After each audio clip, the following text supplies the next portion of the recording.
A few years ago, I decided I needed a major life change. Everything seemed to be going downhill. My finances, my mental health, my life. I would go weeks without sleeping sometimes, as the heavy traffic passed through the city streets down below. Every time I went outside, I saw more homeless people, more needles and crack pipes littering the ground, more muggings and assaults and overdoses and deaths. The city had become a wasteland, and I knew it was time to leave. I had no girlfriend, no wife, no kids. My parents had both died a few years prior, and I barely talked to my siblings anymore. I had nothing to tie me down to this place where I felt like I was dying inside a little more each day. That was when I sold nearly everything I owned, got in my car, and drove up to Alaska to try starting anew. I bought a small cabin and a plot of land in the middle of its majestic mountains and dark, enchanting forests. In the winter, the northern lights would shine through like the eyes of God, sending out divine trails of light that danced through the sky in cosmic waves. And while the move did help give me some peace of mind, in the end, the source of all my problems had ultimately followed me thousands of miles into this endless wilderness. It would take me a long time to realize the cause of all this misery was myself. Because, as a wise man once said, wherever I go, there I am. I lived in that cabin for 3 months, without any major issues other than the constant threat of bears, moose, and wolves. I had a rifle and a shotgun for hunting, a small garden in the backyard, and a solar panel to generate electricity. This is the life, I said, relaxing on a hammock I had strung across the corner of the cabin, while staring at the endless beauty directly outside the window. White-capped mountains loomed like giants in front of thick clusters of evergreens. A virgin covering of fluffy snow made the entire world glisten and sparkle. There wasn't a house or road in sight. No work, no stress, no pollution, no cars honking all the time. I closed my eyes, breathing in the clean air. I ended up falling asleep for a couple hours, waking up just as the sun had started setting. Bright orange streaks mixed with the bloody smears of the fading light as it disappeared behind the mountains. I groggily arose, stumbling over to make a cup of instant coffee. As I sipped it, I wandered around the room, looking for something to pass the time. There were still quite a few random objects left behind by the last owner that I hadn't gotten rid of yet. I had moved in to find a stocked bookshelf filled with classics by Philip K. Dick, Isaac Asimov, and Robert Heinlein. Bored, I started rifling through the collection, looking for something good to pass the time. As I shuffled past A Maze of Death and Ubik, something caught my eye. A black, leather-bound book with no title or author name stood there, its cover faded with time and wear. Curious, I pulled it out and opened it. I saw the cursive scrawled across the pages in a neat copperplate script and realized it was a diary left behind by the previous owner. The first entry was dated January 9th, 2015. This is what it said. I don't know if I'm going crazy or not. I went into town to talk to my therapist yesterday, and she said I should try writing everything down. She talks to me like it's all in my head, but I know it's not. When I first moved into the cabin, it seemed like paradise. I never thought in a million years that something would be slinking around at night. I never thought it would be hiding under my bed, peeking in windows and following me like a shadow. Right now, I'm snowed in with a cup of coffee in one hand and my pistol in the other. I can't sleep anymore. I keep hearing something shuffling around under the bed.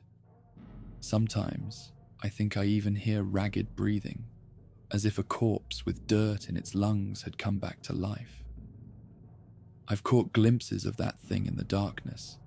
Whatever it is, its skin is loose, almost falling off the bone. It almost looks like a naked, emaciated man. Its eyes are rotted and dark, its back hunched, its spine twisted and jutting out like tumors.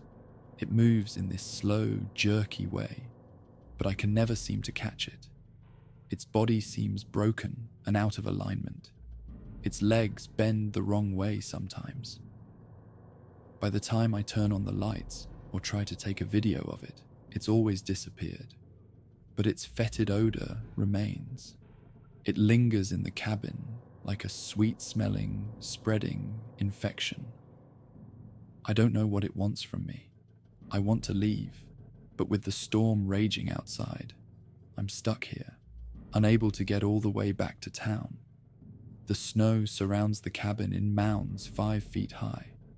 I feel like a prisoner caged with a rabid beast, not knowing when it will strike. My wife claims she hasn't seen or heard anything, but she keeps vanishing on me. Last night, she disappeared in the middle of a snowstorm. Where did she go? I asked her in the morning, but she said she was here the whole time. She didn't remember anything. There's no way she went into town. There wasn't time, and the trails were impassable that far down. Something's going on here, but I don't know what it is. I'm truly scared for our lives. I slammed the diary shut, not wanting to read anymore. I didn't want to become infected by some kind of contagious cabin fever. If the last owner had gone insane in the mountains and started hallucinating naked corpses crawling around, I really didn't want to know. I shoved the diary back in the bookshelf, going for a maze of death instead. I tried to forget what I had read in the diary as I flew through the novella. All night, I tried to get the image of the naked, twisting man with rotted eyes out of my head, but I couldn't. I eventually fell asleep right before dawn. But as my eyes were closing, I thought I saw a silhouette in the window. A starved man with excited black eyes that seemed to be rotting out of his skull. I thought I saw him put his inhumanly long fingers against the glass as he leaned forward. I blinked, sitting up and glancing out into the white, snow-covered wonderland. There was nothing there. Another hunter occasionally followed the deer trails near my cabin. A frozen lake stood a quarter-mile away, the surface white and covered in thick drifts of snow. I bundled up, deciding to go outside for a hike in the frigid dawn. I strapped on my snowshoes and grabbed my shotgun, as I always did when I went outside. I never knew when a polar bear might be waiting around the next tree after all. I opened the door, seeing footprints pressed into the snow all around my house. At first, I thought it was that silhouette I had seen, the nightmarish thing from the diary. But the footprints didn't go over to my window. They followed the trail 20 feet away, veering off towards the frozen lake at the bottom of the hill. I glanced down in that direction, seeing a black figure plodding slowly forward. "Steve!" I cried, recognizing my only neighbor in a 4-mile radius. He had a cabin about a mile away on his own little plot of land. He jumped, clearly startled by the sudden noise. His black snow pants and heavy fur coat swished together as he spun, raising his rifle high. When he saw me, he immediately lowered it and put a gloved hand up in a friendly greeting. "Hey Josh, surprised to see you up this early," he yelled over the muted, wintry landscape. Sounds always seemed different after it snowed, as if all the noise in the world had become faded and dead. "Yeah, I've been having a little trouble sleeping," I said, slinging my shotgun around my shoulder. "What are you doing anyway?" "Just a little hunting, you know," he said, giving me a sly wink. "Animals are always most active around dusk and dawn, it seems. That's when I always have the best luck, anyway." He stepped close to me, staring me in the eyes. "You do look like shit. Those bags under your eyes are big enough to carry groceries in." "Yeah, trust me, I know." "Hey, this might sound a little weird, but did you know the previous owner of this cabin? I asked. Steve's wrinkled old face fell into a scowl. His expression immediately became guarded and distant. Sure, we met, he exclaimed bluntly. He seemed to be searching my face for something, but I didn't know what. His reaction left me feeling off balance and nervous. Is he still around? I said. Steve's scowl deepened. Buddy, I don't know what this is about, but he's dead. He's been dead. He died in that cabin, actually. He pointed a finger at my home accusingly. With those words, my heart seemed to drop into my stomach. Waves of dread flowed through my body like water. How did he die? Like a heart attack or something? I asked. Steve's gaze turned downwards. He didn't meet my eyes. Do you know that Alaska has the highest missing persons rate in the entire United States? It's not even close.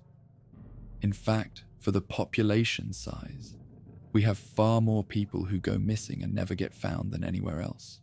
They even have a name for it, the Alaska Triangle, Steve said. And we're square in the middle of it. I stared blankly at him, wondering where he was going with this. It seemed like a way to avoid answering my question. No, I didn't know that, I responded. Steve nodded, raising his head again. He heaved a deep sigh. Look, the thing with the last owner and his wife, it's somewhat disturbing. If you really want to know, I'll tell you.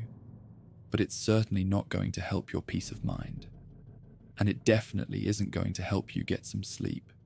I want to know, I insisted instantly. The wind started to whip past us. Flakes of ice and snow flew sideways in the sudden currents. Let's go back to your cabin then, Steve said, pulling his heavy fur-lined hood off and shaking out his long black hair behind him. I could use a bit of whiskey to warm up. We sat down with a bottle of Johnny Walker and 2 shot glasses. I wasn't much of a drinker, but Steve certainly was. He chugged 3 shots in the span of a minute. I sipped at mine, drinking half and putting it back down on the coffee table with a thunk.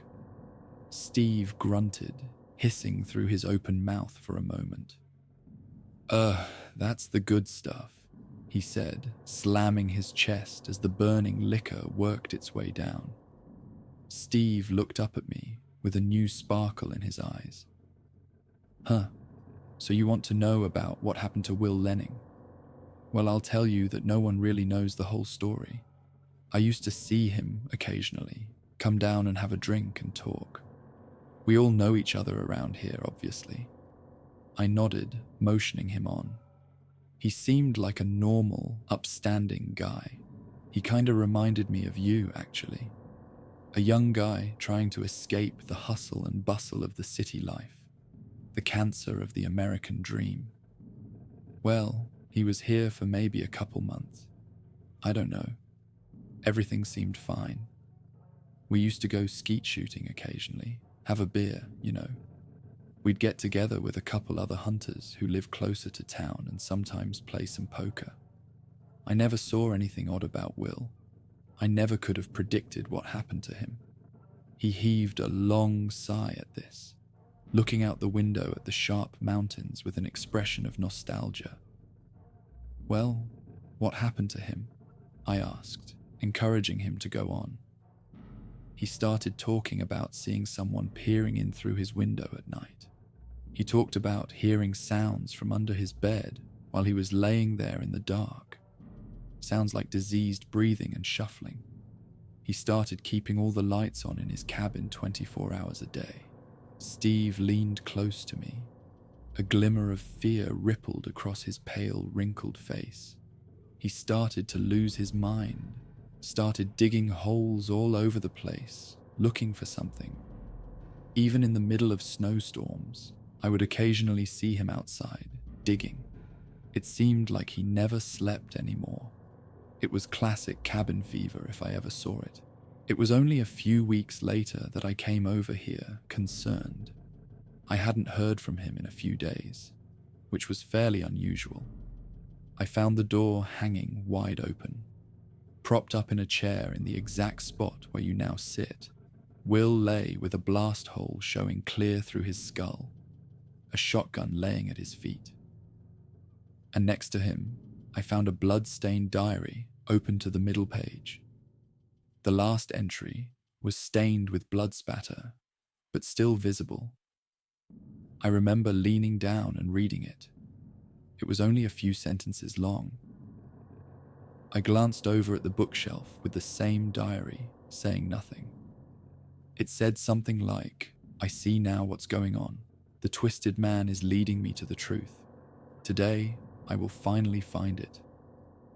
And that was his suicide note, I asked, my heart hammering in my chest. He nodded. "Yeah, I went into town and got some rangers to come check it out. Eventually, they got cops and CSI there. They took all the stuff as evidence, including the diary," he said. "Good riddance, I say. Reading something like that is never beneficial. Sometimes delusions spread like a virus, you know what I mean?" I did, but I said nothing.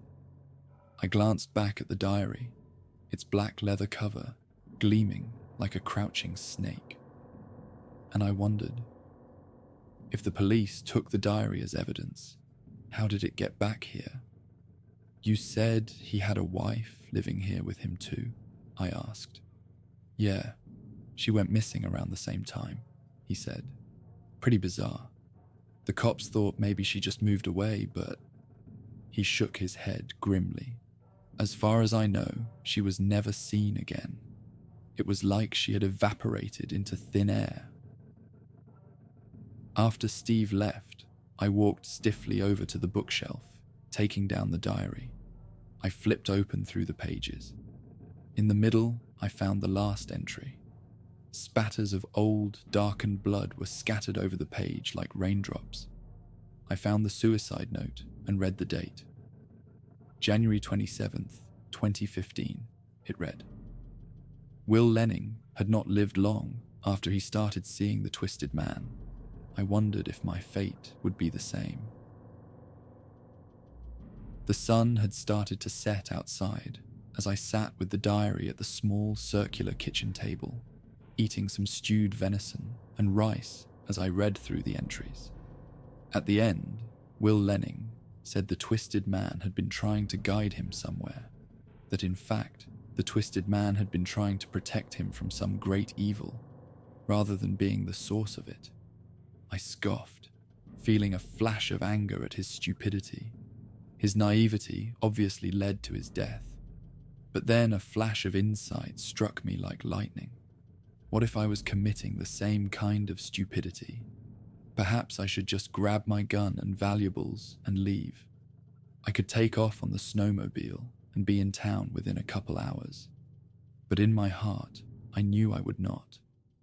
Something about the mystery of all this beckoned me to stay.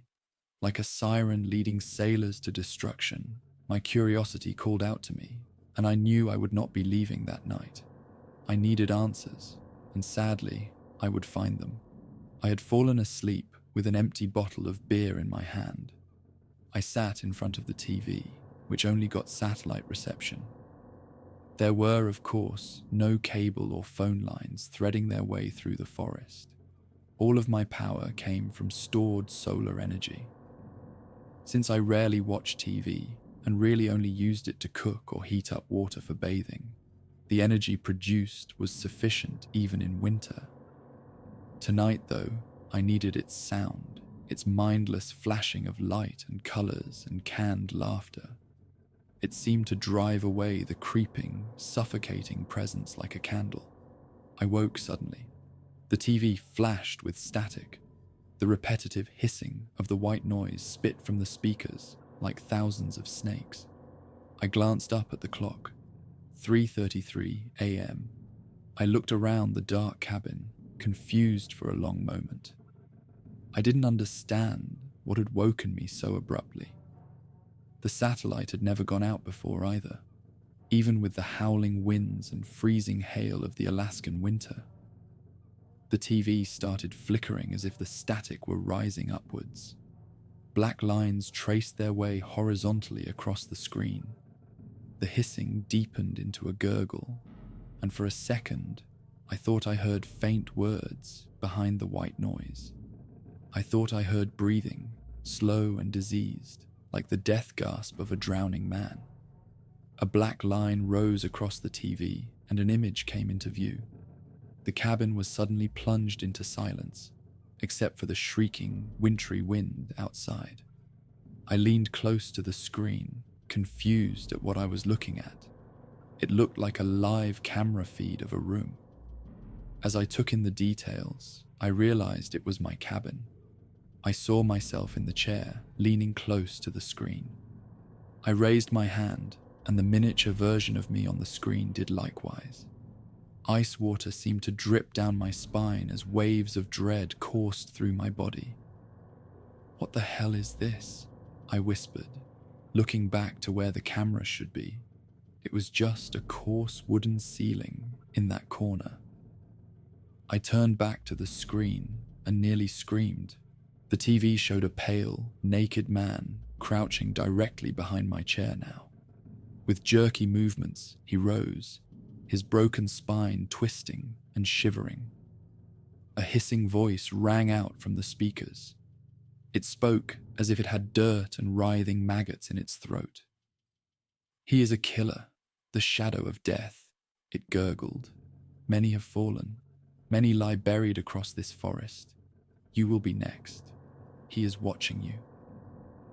Long, broken fingers with blackened nails reached out to touch my shoulders. I jumped out of the chair, stumbling back as I spun around in terror. My back smashed into the TV, and it fell to the floor with a shattering of glass and an explosion of light. In those few moments before the darkness descended on me like a blanket, I thought I glimpsed a pale, sunken face with rotted, blackened eyes peeking out from behind the chair. I turned on every light in the cabin, but there was no sign of the twisted man now. I knew I had to get out of there, though. I thought about the warning that the voice had spoken. If the creature wanted to attack me, then why hadn't it just killed me while I was sleeping? None of it made sense. Who was watching me? The twisted man. And if he was, why warn me? Perhaps it was psychological warfare, I thought to myself. Perhaps the twisted man simply liked to play with his food before he ate it. Thoughts raced through my head at 1,000 miles an hour as I threw on snow pants and a couple heavy sweaters and coats. I covered up my entire body as much as I could to try to prevent frostbite. I had made up my mind to flee. There was no snowstorm tonight, though the entire landscape was blanketed in it, and I knew the wind chill would be like an ice blade whipping against my skin. It was extremely dangerous to travel in the middle of the night like this, in temperatures that might reach -30 degrees. Steve had been right, after all. Alaska had the highest missing persons rate of any state, and many of them were never found. Their bodies likely frozen solid in the deep snow, dozens of miles from the nearest town. I grabbed my shotgun, jumped on my snowmobile, and started heading to Steve's cabin. I hoped I could wait there until the sunrise, and then figure out what to do next. But fate would take the decision out of my hands. I felt like there were eyes watching me as I drove along the narrow, winding deer trail. The boughs of the evergreens reached into the path like greedy hands, grabbing at my coat and legs. More than a couple times, I thought I saw a pale, naked figure standing in the snow, but it had always gone when I turned to look. I gave a sigh of relief when Steve's place appeared in the distance. I could see the lights twinkling through the small windows of his log cabin. I pulled up next to his door, looking down. I saw 2 pairs of footprints there, one much smaller than the other. I found it odd, but shrugged it off.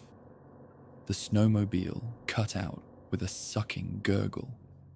I knocked on the door hard a few times.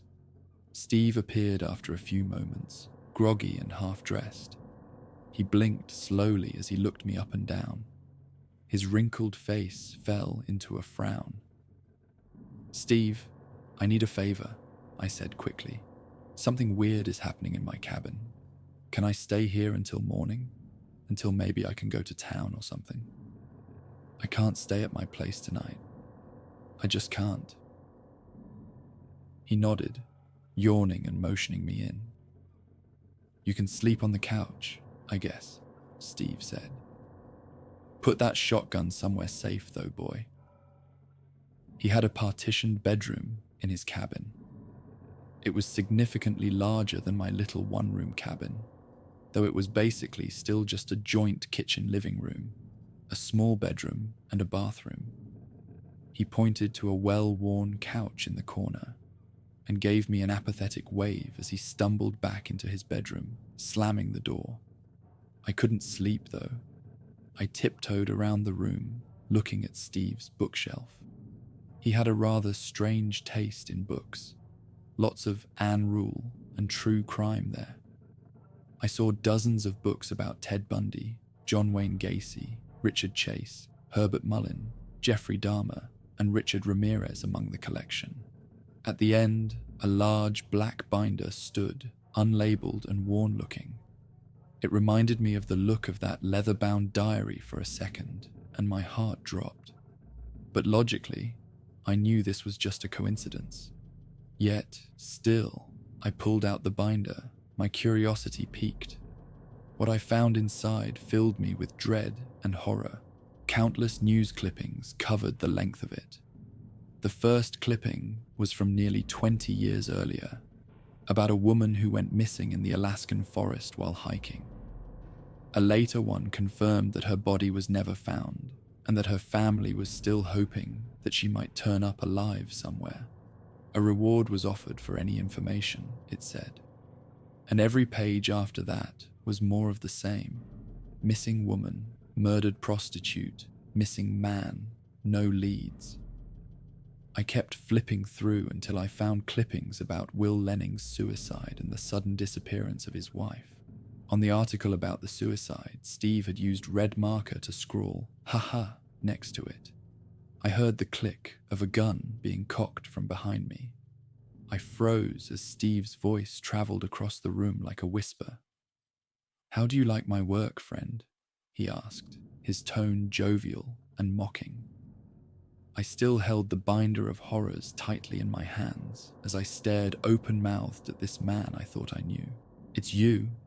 What, you killed Will Lenning and his wife, and a lot of other women, apparently."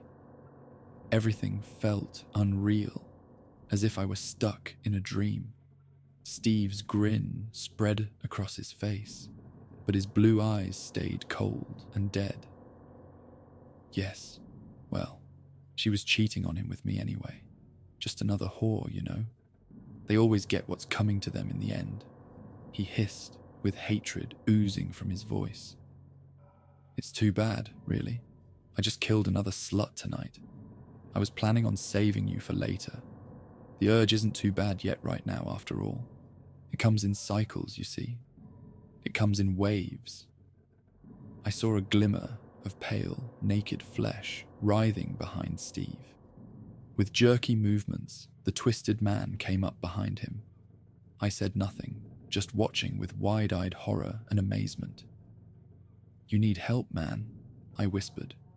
Steve laughed. "Help? The only help they give people like me is a needle in the arm. You know that. That's why it's important to always cover your tracks." The twisted man ran a long, broken finger across Steve's neck. Steve gave a strangled cry and jumped. He spun around, screaming. I glanced over at my shotgun next to the couch. I jumped for it as Steve turned back to me, firing his pistol twice. The first bullet soared high above me, raining wood splinters down on my head, but the second ripped into my leg. A cold, burning pain ran like fire up my shin. I screamed in agony and battle fury as I gripped the shotgun, spinning and firing. Steve's head exploded as the slug ripped through his brain. His forehead collapsed like a smashed melon as bone splinters and blood sprayed the wall behind him.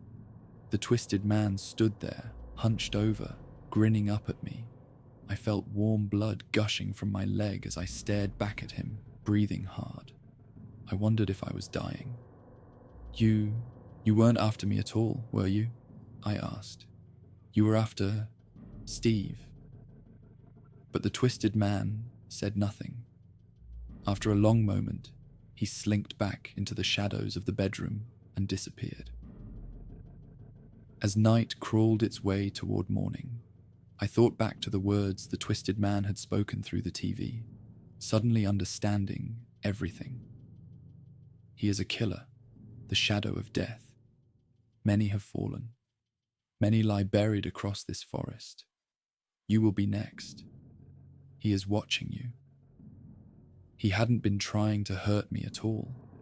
He had been trying to warn me. He had probably tried to warn Will Lenning and his wife too. I wrapped my leg in gauze, gritting my teeth. The wound looked puckered and deep, but I could still move my foot, and the bullet had gone clean through the flesh. I poured alcohol on it, screaming in pain as it burned its way through my skin. After rummaging through Steve's bathroom, I found some prescription painkillers and swallowed a handful of them with a beer. I knew I would need the opiate high to get through the pain of riding into town with a mutilated leg. As the sun finally rose, I made my way outside the blood-stained floors of the cabin to my snowmobile. Before I left, I glanced back at that horrid place, the scene of so much torment and death. In the open doorway, the twisted man stood, his back hunched, his rotted lips grinning at me. His hand lifted up into the air with jerky movements and waved. I waved back as I started the engine and headed into town.